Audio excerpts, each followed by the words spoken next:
Our next speaker for the session is Mr. Sudalai. He is an assistant professor from the Center for Pollution Control and Environmental Engineering, Pondicherry University. Please, sir.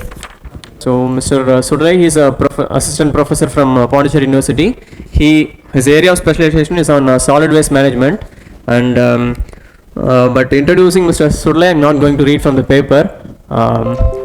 He is a professor, I said, but usually professors in their college or university website, they will have some intro about themselves. Okay. Usually professors write like, I am a PhD from this university, I have guided these many people, these many publications, things like that. So, but only one line sir has written, and that suits him best, because I'll read that. I quote, "With the blessings of Mother Nature, I am fortunate to learn from her, get inspired from her, and share my views on her." So he says that his learning is from nature. He lives a life inspired by nature, and his teaching is all about sharing his ideas on nature. So that is what he is. I don't know if I have introduced Mr. Sudalai as a professor, as a teacher, but I have introduced Mr. Sudalai as a person. So that is what he is. Thank you so much. It's a very honorable introduction, I believe. Thanks a lot. Thanks for this land, thanks for the soil, and thanks for the nature who brought us here. It's very emotional introduction, perhaps. It's okay. The title today is climate resilience and waste management. I don't know where to start with, because a lot of works and a lot of people are here. Many people are here. I can see their face and their works. Shivakumar sir is here. Praveen is here. So I was really happy to see them here, because Probit sir is here. So many people are here. Many of the faces are just now all I'm seeing. So all people have worked a lot, and Pondicherry deserve those people. And I'm just sharing the days I spent with them. So first thing is, all the 2 days we are talking about climate change. So the basic problem is social and economical impacts. Not much bothered about environmental impacts, but we much concerned about the social and economical impacts. So I don't want to read all the things. You all know that increasing sea level, more precipitations, and extreme meteorological conditions, and freshwater shortage, and all the things like all. But how to connect that with the solid waste management? That's a big problem, because everyone says that whatever you say, finally you will link, because you academicians have the good habit of using statistics. So you connect here and there and prove that this is what it is. But yes, I'm also academician, so I have the same habit of doing that. So I just browsed through some Scopus, which is a scientific literature consortium. So I just got some keywords for climate change. So I got around 4,56,000 articles, and for climate change and solid waste management, it is about 7,000. It is 1.6% of total climate change impacts, and contribution is also 3.6% of greenhouse gas contribution is from solid waste management. The entire budget, if you consider how much is the contribution of solid waste, it is about 3%, close to 3%. So article is also close to half of that one. So it is justified. Climate change and solid waste is connected, interlinked. And coming to the researchers on connecting the solid waste and climate change, US leads, China and United Kingdom's in 4th place in India. So we have, though we have more population, we are in 4th place who's doing research on climate change and solid waste management. So next thing is how to connect. Again, we have to re-establish. So how to connect is the GDP growth. Obviously, it reflects the solid waste management, means solid waste generation. So more the GDP, more the money we get, more we waste. So it is very easily understood.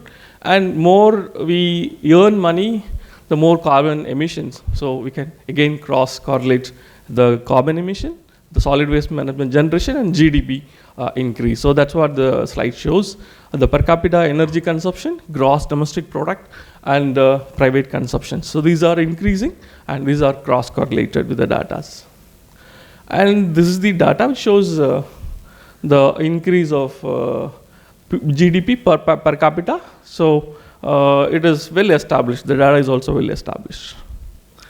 And coming to Pondicherry, thanks to Shivakumar sir, he has given me a lot of volume of data. So I'm just made use of some numbers and got some generation rate. Why you may be wondering why I'm requiring all these things. When we are looking for climate resilient structure, basic understanding of data is very required. Like how much is the total waste generation per day, per month. For the design of systems, we require all such data. So these are all the datas looking very cumbersome, but I just cleaved it. So this is about monthly average data, and this is weekly average data, and this is every day how it has been generated, and day wise, like Monday, Tuesday, Wednesday, Thursday, Friday. This is all required for all the people who's ready to start up a business with solid waste, because capacity is very important thing and storage plays. So to start with, because many entrepreneurs are sitting here, I believe, so you require some base data, how to design the system, what is the requirement. So these sorts of data will help you. Maybe I'm just showing an introduction. Maybe if interested, we'll discuss later.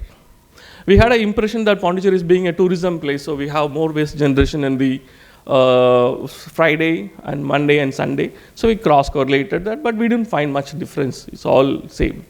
And we found, because climate change is there, so we thought like we can go compare the precipitation day and solid waste generation. Again, we don't find much influence of monsoon with the solid waste generation. Maybe the reasons may be different, but this is what the number says. So not boring you with a lot of numbers, I just come to the business directly. What actually happens if the climate change and solid waste management are connected, if you see in the same platform? The problem is when you raise temperature, we are seated in the AC room, so we're happy. So the moment sir go out of this room, probably he may go to some dump site. So a lot of fumes may come up. So temperature will lead to a lot of emissions. And the workers, you could have seen them wearing tight cloth, shoes, covers, goggles, and all the things they're supposed to wear. If they wear, think about their horrible day collecting the waste from morning to evening. And that is horrible. That's the first story. When we talk about climate change, the temperature is increasing and workability is very difficult. And precipitation, yes, more rainfall. So there is a possibility of, how many of you have seen like bins? The bins are filled with water, and sometimes the waste is carried away by the flood, and it creates a lot of nuisance. I have a lot of photographs, but I just want to bore with a lot of photographs also. And sea level rise, obviously there is no place. Even Pondicherry is also suffering a lot to locate a dump site. That's what we are moving toward, decentralized plans. So these are the generic problem we encounter when we look into the perspectives of solid waste. So again, there is a call for generalizing the solid waste generation rate. So IPCC has given some manual. Some of you are interested in quantifying, like if you do business, Harold's talking about LCA, life cycle assessment, and all the things. Yes, it is really required. I'm happy that the cell is invited a right person to guide us to go for further LCA studies as in any endeavors. So this is the classification given by different. IPCC for different solid waste, like food waste and all the things. These are their categorization. This is the solid waste. And so solid waste disposal, you can see the categories given by IPCC to refer it and go for methane emissions from individual solid waste. They have given formulas to do all these things. You can find the website and you can get all the details about calculating the greenhouse gas emission from individual activities and individual waste categories. So before starting the presentation, I just decided to cover a few aspects. Food waste is a very important thing I thought of covering. Then plastic waste. If time permits, we'll cover about some of the recent work we are doing on diaper waste, which is very important, and napkin. And also the shoe soles. These are the things, if time permits, I'll discuss. We started working with Ulgarat Municipality and Re-City. There is one, there is one company there, so we have started going for collections and all the things. Taking data is very important. So starting with the food waste, I'm lucky to have Mr. Praveen, who used to collect food from the hotels and marriage hall and deliver to the needy people. So the data says that we are wasting huge amount of food waste, 4.4 gigaton of carbon dioxide equivalents, which is 8% of total anthropogenic GHG emissions. It's huge, and 87% of global road transport emissions. I mean, the food we waste, which is the 87% of the entire emissions from road transport. So it's very huge. Again, I'm contradicting. When I'm talking about food waste, Praveen would say, don't say food waste, you say excess food. So that's a very good terminology. He has really tutored me. So in that perspective, yeah. So this is the thing. Global on average, 65 kg of food is wasted per year by one person, of which 25% is wasted as a vegetable, 24 cereal, and 12 as fruit. So daily waste amount of vitamin C, all nutrients being wasted, and those nutrients are most demanded by other part of the world. Even with our own country requires that. So I don't want to read more numbers, no. So I just move on. So this is really shocking. Even I myself shocked. Then after reading this data, I started looking into my own kitchen, and I found that we are wasting huge amount of food waste, which can be processed, which can be used for any other better purpose. The waste, this is again a survey. How much waste we are keeping in our bin, in which food waste, in which 87% is the waste material discarded in the bin. Remaining things, they are offering for poor or animal or something. But now the problem is the 84%, it is not the food waste alone. The food waste packed with the plastics and kept outside, including my own home. So when we keep outside, it is again dumped or it is kept on the road, street corner. Some figures are not good. So the stray dogs take it and spread away. The problem I and you are not going to affect because of this one. The sanitary workers, they are struggling a lot, and I'm really pathetic to see them. I mean, it's a very pathetic situation to see them. They used to handle the napkins, diapers, also the food waste and all the things in the same bare hand, and again you have to use the same hand for blowing the whistle also. So I feel like we have to do a lot of changes. So all these things are connected with the food waste. The moment we put the food waste kept outside, our job is over. We take our own job. The municipality work starts. It is easy to blame anyone, but think 1 second how they are going to handle it, because the stray dogs do all other nuisance. I'm not blaming dog again. So this is always you cannot end up with some bad stories. Let's go with some good stories also. There are people who started business out of waste. So one company called S2, I think the company name is very small here. S4 to S, impact till date. So what they are doing is, if you're purchasing the vegetable, maybe 1 or 2, 3 days it get rotten or something. So what they do, they just dry it using a solar dryer. So then they are crushing it, they are using it as a fresh, when you are able to store it for a long time, it is good, no? So these companies are doing, and for their credit, they have, you can see the data, like 37,000 annual carbon dioxide, that much amount of carbon dioxide they have saved. So this is the data given from their own website. And yeah, so there are other companies who worked on food waste. There's one company called Watermelon Water. So by seeing the watermelon, if the color is not good, then people throw it away. So these people collected those watermelon and started doing business out of. You can see they have 30% profit every year. They are increasing, and there is another company called Renewal Mill, which is fiber scraps from food processing operations and into flour. They are making from food operations. If anything is left over, they use it, they crush it, and they get it as a product. And one interesting product is banana. I mean, banana. They call it as banana something. They just pack it, they just dehydrate it, and they are packing it. So they are able to make, my father is a farmer, so I know how much difficulties they are facing in cultivating the plant, any crop. So the moment it comes to the market, during the transportation it may get spoiled, or if you keep it one day it will get spoiled. So storage is very important, and they are connecting the supply chain very properly. And for food waste, we need to work with the cold chain supply, so that will help us. And there are some interesting companies, Regrained. So like the grain, you can eat the beer, like they got the materials and they just do fermentation and they are able to bring a product. So all these things reduce the food at the source itself. Yeah, there are many such companies, and one very interesting company is like the flakes which comes out of the oil mill. That flakes, they felt it as a literature, so they just made it as a dried and they make it as a chips and they are producing it. So all are made from food waste. And after seeing all these things, I felt we should do something. So in Pondicherry, we located some of the place, again, thanks to Ulgarat municipality, we accessed the data from them. So these are the road, in Pondicherry, we assessed how many shops, fruit shops are there. So there are plenty citrus peel. So we thought of collecting that. We thought of bringing some changes on that. So small experiment we have done in our laboratory. So this is the setup.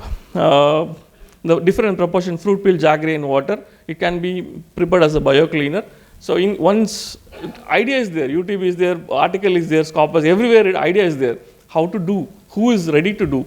So that kind of the resilience we say, this is the part we should really work out, because science academicians are separate, discrete, demand that is separate, where to connect it. Professor also rightly mentioned where there should be a conversation, that should be a connecting platform.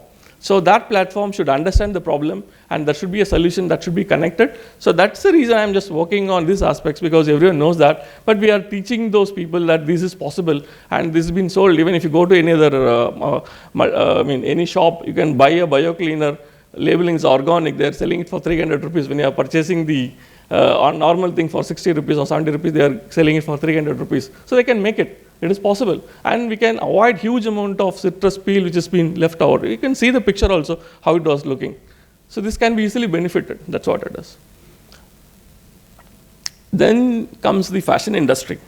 Again, most important when we visit dump site, two things obviously we notice. One is a shoe and a chapel. Next one is cloth, unmanageable. So how to deal with that? This is the flow of fashion. The style is introduced, then slowly it goes to popularity, then it will get rejected. So everyone will shift, everyone likes to wear striped shirts, trend is over, now we go for another type of shirts. So things will keep changing. So as a result, we'll be having huge amount of tactile waste being generated at the dump site. Every brand at least release 52 micro collections per year. That is the shocking. So if you take any company, they will release 52 models per year, and average per person, 35 kg of tactile waste generated each person per year. We may not be knowing how much cloth we have. After seeing this data, I counted. I really surprised to know these many shirts I'm having, which is really not required. So maybe the data will also kinder us and to really understood, is it really worth of having this many cloth for us? And when we are discarding it, it is going to be stay there on the dump site. And the nuisance you all know. So to produce one cotton shirt, your fashion industry uses 2,700 liters and the equivalent of 2.5 years of drinking water for a person. When we misuse the resources, actually we are taking someone's resource, that's it. And the total of 85% of the textile goes to landfill each year. So whatever cloth comes in, that goes to the dump site, that's it. So this is the circular fashion. Anyway, So sell, trash, organize, donate. So even Pondicherry, we have seen Humanity Wall, a lot of cloth being packed over there. But that is not sufficient. Even government, it is not a home, no, they cannot arrange everything. But somebody should come forward, NGO should come forward. In Chennai, they have some people, they collect, they iron it, they wash it, they iron it, they brand it, even they paste a sticker, a price sticker, and they give for free of cost. They are taking Aadhaar number to give the cloth, and they are able to do that. Some kind of organizational inputs are required. I feel it is possible, but we need to have more people to inspire.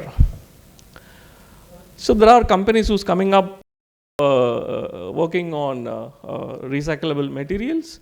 So there are some companies, I just want to honor them, Stella McCarthy, and a few more companies, Nanushaka, and Mara Hoffman. These are the companies in India. These are the companies which is using recycled things. And this company These are the companies in India who use sustainable concepts in their products. So bottle to fashion, recycle PET bottles to garments, shoes, and how to, in a business itself, how to do that, and giving values to the traditional system in fashion. Then comes to the plastic, which I really want to spend more time and also get some guidance from you all. So the plastic is a big nuisance we all talk about, and often we say that we have to ban it. But if you ban, what next? As like everyone, I also felt it. Then I worked with there's a Tennambakkam, one place near to Pondicherry. So there's a place called Azhagasadhar Temple. So what we did was we replaced the plastic bag with the paper bag with this of which almost more than A4 size. So the moment we gave, they broken the coconut. I mean, earlier it was good. They filled the coconut and gave it to the temple. So they broke the coconut and put it inside and kept it in the temple. The moment they kept it in the ground floor, the water is seeping into the bag and it was immediately tear. The moment they took it, all the coconut was felt. So they felt very bad. So the moment we felt like when we replace plastic, what next? Say it is not like we have one single solution for every problem. One single solution, probably we have to change ourselves, our consuming character should change. Apart from that, keep on talking, pointing out some other solution is not going to be a sustainable solution. Probably it may be good for, again, where do we get the paper? Paper is not coming from sky. It is also coming from, again, yet than a source. So we have to look for a holistic approach. That's the reason I prefer to have a LCA before giving or before suggesting any solutions. So these are some of the data, again, not much boring about it. But in simple, I would say if the plastic is this way, at least I can see. If the plastic is filmy, I cannot do anything. That is a problem. So try to avoid filmy plastics. So if you have thick plastics, it is easy to recycle it or to identify to recycle. One more data here. Yeah. So this is the link, how the plastic waste is connected to climate change. Where we get plastics, obviously crude oil. So crude oil induces huge amount of emissions, and the more climate change impacts, more package, more amount of storage in water. So this is the implication of the climate change. And now the matter of concern. Very recently I found that newspaper and all talking about microplastics in blood. What is the surprise? I don't know. Many media was talking about plastic waste, microplastics found in blood. It's not to be surprised because we are eating, we are drinking, we are bathing, we are writing, everything with the plastics. So what's the surprise of getting plastics in blood? It is a part of our body. It's very long back to become part of our body. Now probably some findings are there, but we need not to surprise, but we have to concern about it. It is not something which we can leave. Now you think about cancer incidents. Very, very pathetic. I have lost, within a year I have lost 2-3 people in cancer. It's not usual. Why we are not thinking about it? So can't we replace something which is of emergency? Let's not worry about these data and other things. So these are some, say when you talk about data, uniformity should be there. So there are some reports, the brand survey, this is very important report, brand survey. So that will help us to go for EPR because we don't know which product or which kind of product which requires. I'll give you one example. When you go to some of the shops, when you're having a bag, they want to wrap it. There will be a flexi cable they used to have and lock it. I surprised to know that cable is around more than 10,000. Per day, more than 10,000 cables are being used per day. One cable is around 30 milligram. Think about how much amount of cables are coming out. There is no possibility to get it back to the recycle. There is no possibility at all. So where it is going, it maybe end up with dump site, or it may go to just replace the jute thread or some other mechanism. Keep the bag somewhere outside.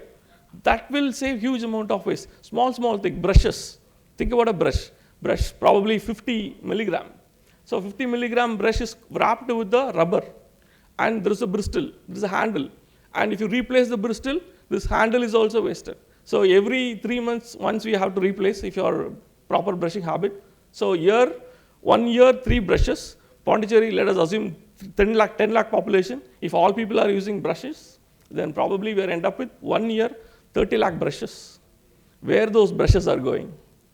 Simple, it's very simple. Where those brushes, you can have a collision mechanism, and or you can modify the design, just change the head of the brush, have a proper handle or wooden handle or metal handle, just replace the bristle. Only the part which is going to dump is the top part. So basic understanding of different products is required, then the holistic approach, sorry. So these are, and the prediction itself says that when you are proactive, even then we are not able to save ourselves from microplastics. So that this particular, I don't know where it is, the last one. So this is showing that even the proactive activity is not going to sufficient. And when you are talking about the accountability, very less number of companies are registered under EPR. So that's also a surprise. So human exposure to microplastics and nanoplastics, it's huge. Yeah, this one. When we talk about problem, we should address some of the opportunities also. So the opportunity is when we look for solid waste management, informal sector is much important, because I'll show you some data which is really surprising to me. Yeah, this one. I start from here. So this is the data from I got from Shikumar sir. This is from Ulgarat municipality. The justice. Right now the rack pickers are getting 28,000 rupees for doing some work, but it is actually worth of 3 lakh rupees, 40,000 rupees. And that is the worst cost. If it is the best cost, then they are supposed to get around 5 lakh 19,384. So I first thank the administration who derived this data. This is very important. This is what we need of that. This is the need of our. So they have done that. Now what's the next? Entrepreneurs should come forward. Policies should be binding them, because the part of work is done. Next part is the government should give hands, maybe the regional centers, incubation centers, to help the students to come up with the business ideas, because this is the gap. This 28,000, see, think about it. If I'm working for a complete day, one day, if I'm not getting TAD, I'll feel very bad. Though if I'm going exam duty is a part of teaching, but still I require TADA. If this is my manner, if this is my mannerism, if I look a person like rack pickers, he's also doing the same job in a hot sun and all the worst environment, and he's getting only 28,000, but he deserves 3 lakh rupees. So where the society has to look, this is the gap. This is the gap you need to address. And probably many policy makers are here or entrepreneurs are here trying to figure out this particular part. Maybe it will benefit some other people. And I have gone through some of the survey. Survey means we interact with the rack pickers. They're all the people who left over from the society. One rack picker was very nicely singing. I asked what is business. He was saying he's a drum actor. He's a drum actor. Kuth Bhattara, he was there. He was a Kuth actor. It was no business. He went to rack pick. So we should recognize rack picking or solid waste management collection is also an occupation. That is most important right now. Oh, sorry. So this is the some of the gaps which I try to mention here. Yeah. So this is the data which is given from CAC. So they brought an informal sector, how it is beneficial for the informal sector implementing solid waste management. So here we got around total population, 0.41% of Indian population is rack pickers, and 6 kilometers per foot. Every rack pickers walks around 6 kilometers on foot. That's the average data, and he carries around 49 kg per day. If you want to have a proper collection, you need to provide a bag or some container for the rack pickers to carry more, because he used to walk. If you want to know the story, you can walk around evening time. Their job starts by 9 o'clock. They carry a bag, not a normal bag, kanni bag, because they cannot carry more. And most of the rack pickers, they have some body problems, because if they have proper body condition, physical condition, they can go work, because they cannot afford to have a work. So they used to go with the informal sector. Then they carry the bag, kanni bag. They carry up to 20 kg. Beyond that, they can't carry. They have to keep it somewhere. Again, they have to keep some person to take care of it. Otherwise, other will take care of it. So other will take it. So allocating one person, asking them to take care, maybe some security person, they will take care. Then they will go with another canny bag, collect it. Again, night time, no shops will be open. Morning time, we cannot afford them to walk around. So even hot sun is also not able to walk. So night time only they are doing. So this is how, even if you want to do something, recognize those people, provide them a proper bag or flexible bag or something, that will also help them in some extent. And that contributes to climate change invariably. So this is one thing which I want to show. So here, this is value addition of plastic waste. So here, this is the present value. And if you are doing simple, just if you have this is the plastic bottle. If you separate this, you will be having more benefit. Simple. And likewise, if you have a pen, let us say assume pen, even the pen have a refill, you have a casing of it. If you separate it, it's a good business. So segregating, flecking it, all the things will give good margin of business. So what is the sustainable development goal we can achieve? So these are the numbers 1, 3, 5, 6, 8, 9, 11, 12, 13, 14. These are the, many goals are here, so I'm just reading the numbers. So these are the things which we are going to address.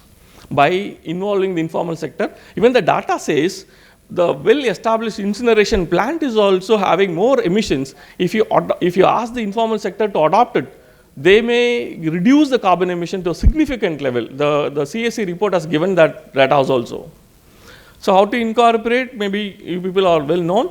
Swachh Bharat Mission, Deen Dayal Antyodaya Yojana, National Urban Livelihood Mission, and Rural Mission is also there. We can have provisions in that.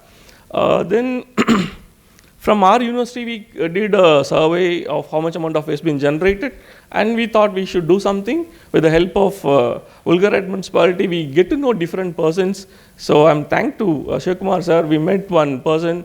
Actually, we started the experiment with the furnace. We have a lot of petri dish plates. All the petri dish plates been dumped. So I thought of replacing it. So we used that in a furnace. So sir was doing a lot of R&D in dump site. The gasification plant is, the product of the gasification plant is used for melting the plastics. So we thought of making brick out of it. So that idea was being coined. And we met a person, so he's also doing that. The interesting part is we all blame single-use plastics and the producers. If they leave that business, where they will go? You have to give a business. So this is the business. Ask them to go for legacy waste, collect the legacy waste and provide them opportunity to have a business out of the waste plastics. So this person is also involved in that. So this is the brick you can see made out of plastics, and this is the chair made out of waste plastics, and these are the machineries, and this is the person. And to convince, connecting the point is real difficult. It's almost 2 years struggle. Good people are here to know about this.